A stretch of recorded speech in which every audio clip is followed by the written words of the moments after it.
Um empresário muito rico contratou um jovem jardineiro para poder prestar um serviço para ele na sua mansão.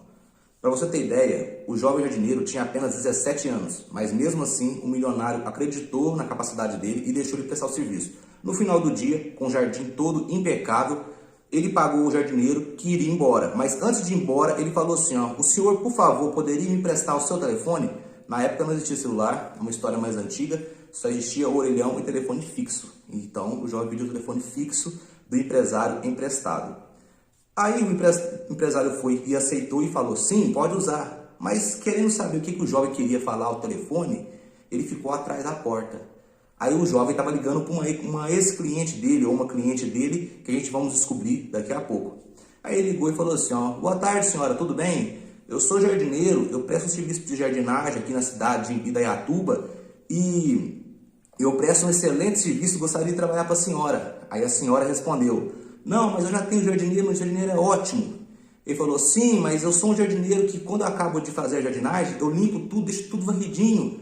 Aí ela falou assim, não, sim, mas o meu jardineiro também já faz isso. Ele, não, mas tem uma coisa que eu tenho certeza que o seu jardineiro não faz. Eu amolo bem as minhas ferramentas, então eu presto serviço muito rápido. Em um dia eu consigo jardinar quase um quarteirão de jardinagem.